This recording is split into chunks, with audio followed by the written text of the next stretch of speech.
Hi guys, welcome you all. दोस्तों, आज मैं स्विंग ट्रेडिंग का एक बहुत ही प्रॉफिटेबल स्ट्रेटेजी आप सबके साथ शेयर करने जा रहा हूँ। ये स्ट्रेटेजी डाइवर्जेंस के ऊपर आधारित है।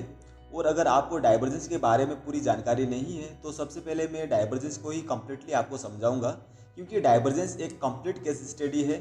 और अगर आप डाइवर्जेंस को पूरी तरह नहीं समझ पाएंगे तो जो स्ट्रेटेजी मैं आपके साथ शेयर करने जा रहा हूँ, इस स्ट्रेटेजी को भी आप समझ नहीं पाएंगे।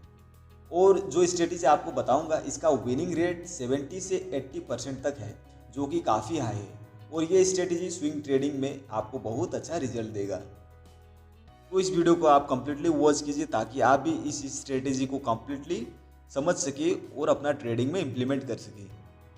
ऑलराइट गाइस, तो डाइवर्जेंस क्या होता है, इसको समझाने से पहले मैं आपको डाइवर्जेंस का एक स्ट्रक्चर दिखाना चाहता हूँ ताकि आपको और भी क्लियरली समझ में आ सके।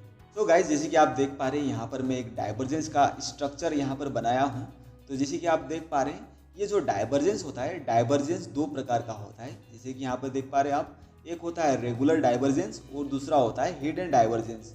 और जो रेगुलर डाइवर्जेंस होता है, ये भी दो प्रकार का होता है, जिसको हम रेगुलर बुलिश डाइवर्जेंस कहते हैं और दूसरा होता है रेगुलर बियरिश डाइवर्जेंस। तो गाइज, इसी प्रकार से हिडन डाइवर्जेंस भी दो प्रकार का होता है। एक है हिडन बुलिश डाइवर्जेंस और दूसरा हिडन बियरिश डाइवर्जेंस। तो गाइज, इस प्रकार से डाइवर्जेंस दो प्रकार का होता है और जो दो प्रकार का डाइवर्जेंस होता है उसका भी और दो प्रकार होता है। अब दोस्तों, ये डाइवर्जेंस को समझना क्यों ज़रूरी है, जैसे कि जो रेगुलर डाइवर्जेंस होता है, हिडन डाइवर्जेंस हो गया, और इसके अंदर भी और जो दो प्रकार के जो डाइवर्जेंस होता है, तो ये डाइवर्जेंस को समझना क्यों ज़रूरी है स्टॉक मार्केट में, या फिर अगर आप ट्रेडिंग कर रहे हैं, चाहे स्विंग ट्रेडिंग कर रहे हैं चाहे फिर इंट्राडे ट्रेडिंग कर रहे हैं, तो ये डाइवर्जेंस को समझना क्यों ज़रूरी है। ये टेक्निकल एनालिसिस में हमें किस प्रकार से एक मतलब कि सपोर्ट करता है, किस प्रकार से ये हमारे लिए बेनिफिशियल है। तो ये सारे पॉइंट को हम लोग आज के वीडियो में कवर करेंगे। तो मैं डाइवर्जेंस को समझाने के लिए आपको मैं चार्ट के ऊपर ले चलता हूँ। ऑलराइट गाइस, जैसे कि आप देख पा रहे हैं, यहाँ पर मैं एक चार्ट ओपन किया हूँ और चार्ट के साथ में एक इंडिकेटर भी प्लॉट किया हूँ जो कि है RSI।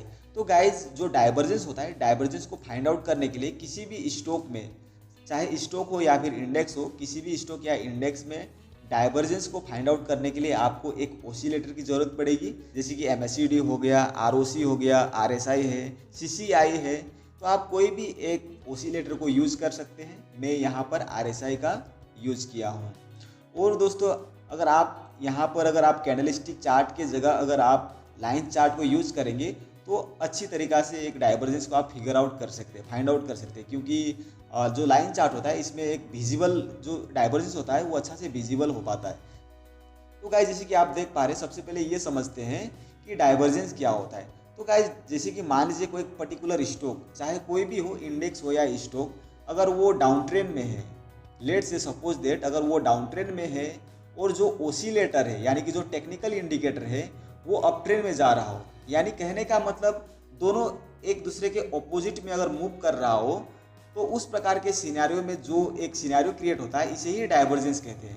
कहने का मतलब, अगर आप यहाँ पर देख पा रहे होंगे कि यहाँ पर स्टॉक का प्राइस तो गिर रहा है, लेकिन जो ओसिलेटर है, ये ओसिलेटर अपर डायरेक्शन की ओर मूव कर रहा है। स्टॉक का प्राइस नीचे गिर रहा है, लेकिन जो इंडिकेटर है, जो ओसिलेटर है, ये ऊपर की ओर मूव कर रहा है। तो यानी कि ये दोनों एक दूसरे के ऑपोजिट मूव कर रहा है। तो जब भी इस प्रकार का सिनेरियो क्रिएट हो, तो इस प्रकार के सिनेरियो को ही डाइवर्जेंस कहते हैं। तो गाइस, ठीक इसी प्रकार से अगर मान लीजिए कोई पर्टिकुलर स्टॉक का प्राइस या फिर इंडेक्स अगर अपर डायरेक्शन की ओर मूव कर रहा हो और ओसिलेटर जो टेक्निकल इंडिकेटर आपने प्लॉट किए हुए हैं डाइवर्जेंस को फाइंड आउट करने के लिए, अगर वो डाउनवर्ड की ओर मूव कर रहा हो, यानी कि एक दूसरे के ऑपोजिट हो, तो जब उस प्रकार का सिनेरियो क्रिएट हो तो वही एक डाइवर्जेंस कहलाता है। जैसे कि यहाँ पर आप देख पा रहे हैं, ये एक डाइवर्जेंस है। तो दोस्तों, ये तो हो गया आपका डाइवर्जेंस। अब डाइवर्जेंस के अंदर भी और दो प्रकार का डाइवर्जेंस होता है, जो कि एक है रेगुलर डाइवर्जेंस और दूसरा है हिडन डाइवर्जेंस। और जो रेगुलर डाइवर्जेंस होता है, उसके अंदर भी दो डाइवर्जेंस होता है। तो हम लोग एक एक करके सारे डाइवर्जेंस के बारे में हम लोग समझने की कोशिश करेंगे, प्रैक्टिकल एग्जांपल के साथ में देखेंगे और इसका क्या इंपॉर्टेंस है, हमें अपना टेक्निकल एनालिसिस में या फिर ट्रेडिंग में ये किस प्रकार से हमें हेल्प करेगा, ट्रेंड को फाइंड आउट करने के लिए, ट्रेंड के डायरेक्शन को फाइंड आउट करने के लिए, वो सारी चीज़ें एक एक करके हम लोग देखेंगे। तो दोस्तों, सबसे पहले मैं आपको रेगुलर डाइवर्जेंस के बारे में बताऊंगा। रेगुलर डाइवर्जेंस के अंदर में भी जो दो प्रकार का डाइवर्जेंस होता है, जैसे कि एक हो गया रेगुलर बुलिश डाइवर्जेंस और दूसरा हो गया रेगुलर बियरिश डाइवर्जेंस। तो सबसे पहले मैं आपको रेगुलर बुलिश डाइवर्जेंस क्या होता है इसको सबसे पहले आपको क्लियरिफाई कराऊंगा। तो दोस्तों जैसे कि आप देख पा रहे हैं यही चार्ट के ऊपर आप देखिए यहाँ पर, जैसे कि ये जो आप देख पा रहे हैं यहाँ पर ये जो पर्टिकुलर स्टॉक का प्राइस है ये लोअर लो बनाया हुआ है, जैसे कि आप देख पा रहे हैं यहाँ पर लोअर लो। और सबसे पहले आपको मैं और एक बात क्लेरिफाई कराना चाहता हूँ, अगर आपको ये हायर हाई हायर लो या फिर लोअर लो लोअर हाई क्या होता है, अगर आपको इन चीज़ों के बारे में मालूम नहीं है तो इसके ऊपर मैं वीडियो बना चुका हूँ। अगर आपने उस वीडियो को नहीं देखा है तो उस वीडियो को आप ज़रूर देखें, उस वीडियो को देखने के बाद ही आप इस वीडियो को देखें। नहीं तो अगर आपको हायर हाई या फिर हायर लो क्या होता है, अगर आपको इन चीज़ों के बारे में समझ नहीं है तो आप इस वीडियो को समझ नहीं पाएंगे। अगर आपको इन चीज़ों के बारे में नॉलेज है तो आप इस वीडियो को कंटिन्यू देख सकते हैं। तो दोस्तों यहाँ पर देख पा रहे हैं यहाँ पर ये पर्टिकुलर स्टॉक ने यहाँ पर लोअर लो बनाया, उसके बाद में जो ये टेक्निकल इंडिकेटर है जो कि एक ओसिलेटर है आरएसआई ने यहाँ पर एक हायर लो बनाया। कहने का मतलब रेगुलर बुलिश डाइवर्जेंस तभी आप उसको कह सकते हैं जब स्टॉक का प्राइस लोअर लो बना रहा हो और जो टेक्निकल इंडिकेटर है जो ओसिलेटर है वो हायर लो बना रहा हो, तभी जाके जब इस प्रकार का सिनेरियो क्रिएट हो तो इसे रेगुलर बुलिश डाइवर्जेंस कहते हैं। और दोस्तों स्टार्टिंग में मैं आपको एक और चीज़ बताना भूल गया, वो है कि जो रेगुलर डाइवर्जेंस होता है ये स्ट्रॉन्ग यानी कि एक स्ट्रॉन्ग जो ट्रेंड रिवर्सल का एक सिग्नल होता है। जो रेगुलर डाइवर्जेंस होता है वो स्ट्रॉन्ग ट्रेंड रिवर्सल का सिग्नल होता है और जो हिडन डाइवर्जेंस होता है वो स्ट्रॉन्ग एक ट्रेंड कंटिन्यूएशन का सिग्नल होता है। तो अभी आप लोगों ने यहाँ पर देखा होगा कि किस प्रकार से एक रेगुलर बुलिश डाइवर्जेंस बनता है। तो ये हो गया आपका रेगुलर बुलिश डाइवर्जेंस। तो इससे हमें क्या बेनिफिट होने वाला है, इससे हमें ये बेनिफिट होगा कि जब भी इस प्रकार का रेगुलर बुलिश डाइवर्जेंस अगर इस प्रकार का अगर सिनेरियो क्रिएट हो जाए, इस प्रकार का अगर डाइवर्जेंस अगर आपने फाइंड आउट कर लिए तो यहाँ पर क्या होता है कि जो ट्रेंड रिवर्सल का यहाँ पे आपको एक चांसेस मिलता है। जैसे कि आप देख पा रहे हैं यहाँ पर जैसे यहाँ पर लोअर लो बनाया स्टॉक के प्राइस ने, उसके बाद में यहाँ पर जैसे ही टेक्निकल इंडिकेटर ने यहाँ पर हायर लो बनाया वैसे ही यहाँ से स्टॉक का प्राइस ऊपर जाना शुरू हो गया, जैसे कि आप देख पा रहे। तो आप इस मूव को कैप्चर कर सकते थे, इस डाइवर्जेंस के अगर हेल्प से आप इस जो ये मूवमेंट था यहाँ से लेकर यहाँ तक जो मूव आया था ऑलमोस्ट 325 से लेकर यहाँ पर 370 के बीच में जो भी मूव था, यहाँ पर आप स्विंग ट्रेडिंग के दौरान या फिर इंट्राडे ट्रेडिंग के दौरान आप इसको कैप्चर कर सकते थे। तो गाइज आई होप कि आपको समझ में आ गया होगा कि रेगुलर बुलिश डाइवर्जेंस क्या होता है। अब हम लोग ये देखेंगे कि रेगुलर बियरिश डाइवर्जेंस क्या होता है। ऑलराइट गाइज, जैसे कि आप देख पा रहे हैं यहाँ पर मैं और एक यहाँ पर जो डाइवर्जेंस है वो डाइवर्जेंस यहाँ पर क्रिएट किया हूँ। तो जैसे कि आप देख पा रहे हैं ये जो है ये पर्टिकुलर स्टॉक यहाँ पर हायर हाई बना रहा था और जो यहाँ पर टेक्निकल इंडिकेटर है ये लोअर हाई बना रहा था।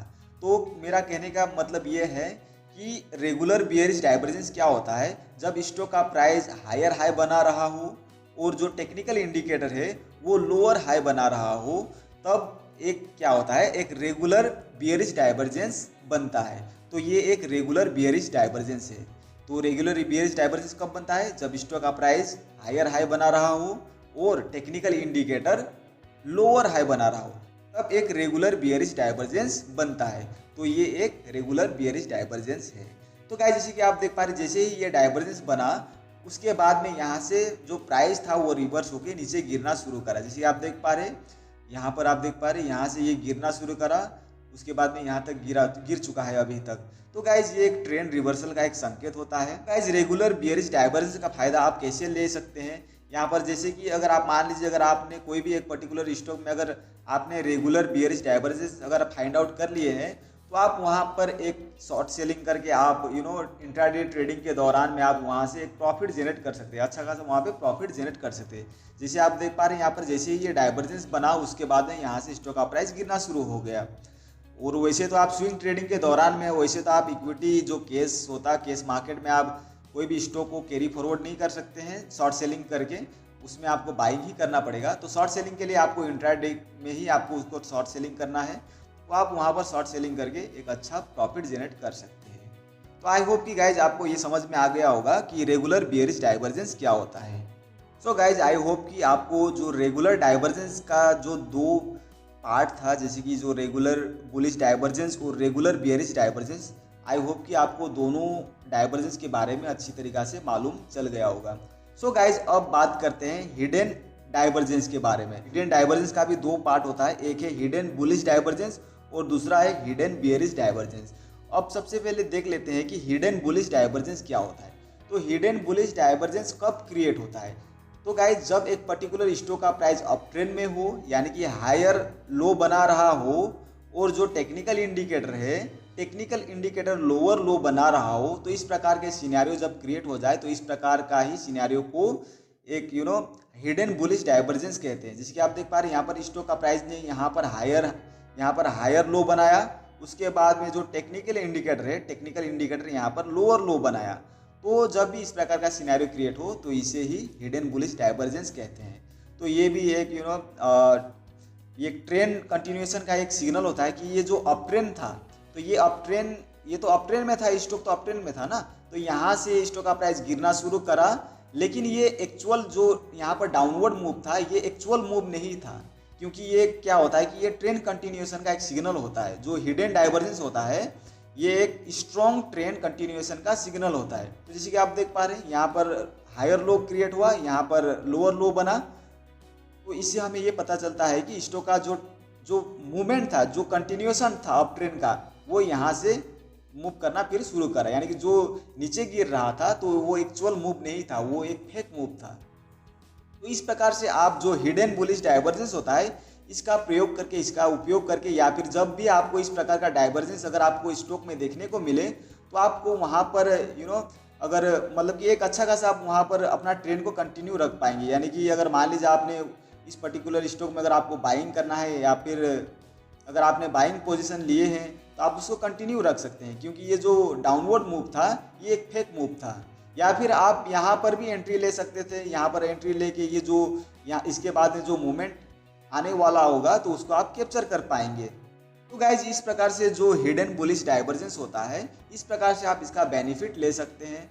और अगर जब भी आपको इस प्रकार का डाइवर्जेंस अगर देखने को मिले, या फिर आपने ऐसे डाइवर्जेंस का अगर फिगर आउट कर लिया, फाइंड आउट कर लिया कोई भी स्टॉक में, तो आप वहाँ पर एक स्विंग ट्रेडिंग करके या फिर इंट्राडे ट्रेडिंग करके भी आप अच्छा से वहाँ पर प्रॉफिट जनरेट कर सकते हैं। तो गाइज ये तो था हिडन बुलिश डाइवर्जेंस। तो गाइज अब बात करेंगे हिडन बियरिश डाइवर्जेंस की। अब हिडन बियरिश डाइवर्जेंस कब बनता है? तो गाइज जब एक पर्टिकुलर स्टॉक या इंडेक्स का प्राइस डाउनवर्ड ट्रेंड में रहता है तो वो एक लोअर हाई बनाता है। तो जब एक स्टॉक का प्राइस या फिर इंडेक्स का प्राइस लोअर हाई बना रहा हो और जो टेक्निकल इंडिकेटर होता है, टेक्निकल इंडिकेटर हायर हाई बना रहा हो, तो जब भी इस प्रकार का सिनेरियो क्रिएट हो तो इस प्रकार के सिनेरियो को ही एक बियरिश हिडन बियरिश डाइवर्जेंस कहते हैं। तो आप देख पा रहे हैं यहाँ पर स्टॉक ने लोअर हाई बनाया और जो टेक्निकल इंडिकेटर है, टेक्निकल इंडिकेटर यहाँ पर हायर हाई बनाया। तो जब भी इस प्रकार का सिनेरियो बने, इस प्रकार का एक सिनेरियो क्रिएट हो, तो इस प्रकार के सिनेरियो को ही हिडन बियरिश डाइवर्जेंस कहते हैं। अब ये जो हिडन बियरिश डाइवर्जेंस होता है ये क्या होता है, एक ट्रेंड कंटिन्यूएशन का सिग्नल होता है, जो कि आपको मैं पहले ही बता चुका हूँ कि ये जो होता है स्ट्रॉन्ग ट्रेंड कंटिन्यूएशन का सिग्नल होता है। दोस्तों ये जो हिडन बियरिश डाइवर्जेंस होता है इसके जरिए आपको पहले ही सिग्नल मिल जाता है कि जो ट्रेंड जो कंटिन्यू है, जो डाउन ट्रेंड कंटिन्यू है, ये ट्रेंड कंटिन्यू रहेगा या नहीं रहेगा, तो इसका सिग्नल हमें पहले ही मालूम चल जाता है हिडन बियरिश डाइवर्जेंस के द्वारा। तो ये चीज़ आपको मैं पहले ही बता चुका हूँ कि जो रेगुलर डाइवर्जेंस होता है और जो हिडन डाइवर्जेंस होता है उसका क्या इंपॉर्टेंस है। तो रेगुलर डाइवर्जेंस जो होता है वो क्या होता है कि वो एक स्ट्रॉन्ग ट्रेंड रिवर्सल का एक मतलब कि एक सिग्नल वो प्रोवाइड करता है, यानी पहले ही सिग्नल देता है ट्रेंड रिवर्सल का। और जो हिडन डाइवर्जेंस जो होता है वो एक स्ट्रॉन्ग ट्रेंड कंटिन्यूएशन का ये सिग्नल देता है, यानी कि जो ट्रेंड अभी कंटिन्यू है वो कंटिन्यू ही रहेगा। तो गाइज इस प्रकार से जो रेगुलर डाइवर्जेंस है और हिडन डाइवर्जेंस है इस प्रकार से काम करता है, या फिर आप इस प्रकार से इसका यूज कर सकते हैं। और मैं लास्ट में यही कहूँगा, अगर इस डाइवर्जेंस को यूज करके अगर आप ट्रेड करना चाहते हो, अगर आप ट्रेडिंग करना चाहते हो, तो मैं आपको यही कहूँगा कि स्टैंड अलोन बेसिस में कोई भी टेक्निकल इंडिकेटर का यूज ना करें, ये क्योंकि अगर ट्रेड लेना चाहते हो तो आपको मल्टीपल सेटअप में उसको एक बार चेकआउट करके देख लेना है। अगर मान लीजिए हमें हिडन बियरिश डाइवर्जेंस इस सेटअप के ऊपर अगर हम लोगों को अगर यहाँ पर ट्रेड लेना था, तो हमें मालूम है कि जब भी हिडन बियरिश डाइवर्जेंस फॉर्म होगा तो स्टॉक का प्राइस कंटिन्यू रहेगा डाउनवर्ड ट्रेंड में, लेकिन ये थोड़ी 100% थोड़ी श्योर है। तो कहने का मतलब स्टैंड अलोन बेसिस में आप कोई भी ट्रेड नहीं ले सकते हैं, आपको और एक कि एडिशनल में कोई भी और एक टेक्निकल सेटअप का यूज करके देखना है ट्रेंड को कंफर्म करने के लिए। सो गाइज, आई होप कि डाइवर्जेंस क्या होता है ये आपको कंप्लीटली समझ में आ गया होगा। तो दोस्तों, जो स्विंग ट्रेडिंग के बारे में आपको मैं बताने वाला था वो स्विंग ट्रेडिंग को मैं अगले वीडियो में बताऊंगा, क्योंकि ये वीडियो लंबा हो जाता है, इसलिए मैं ये वीडियो को यहीं एंड अप कर रहा हूँ। अब आप डाइवर्जेंस को समझ गए होंगे, तो अगले वीडियो में जब मैं आपको स्ट्रेटेजी शेयर करूंगा, स्विंग ट्रेडिंग से रिलेटेड एक स्ट्रेटेजी शेयर करूंगा, तो वो एक बहुत ही प्रॉफिटेबल स्ट्रेटेजी है। इस स्ट्रेटेजी के जरिए आप स्विंग ट्रेडिंग में अच्छा खासा प्रॉफिट बुक कर सकते हैं, आप अच्छा खासा एक प्रॉफिट जनरेट कर सकते हैं। तो उस वीडियो को आप जरूर देखें। अगर इस वीडियो के जरिए कोई भी छोटा से छोटा वैल्यूएबल इन्फॉर्मेशन मिला हो तो इस वीडियो को लाइक कीजिए। अगर आप इस चैनल पर नए हो तो इस चैनल को सब्सक्राइब कीजिए और बेल आइकन को हिट करना ना भूलें, ताकि जब भी न्यू वीडियो अपलोड हो उसका नोटिफिकेशन आपको टाइम टू टाइम मिलता रहे। Till then, be happy, be safe.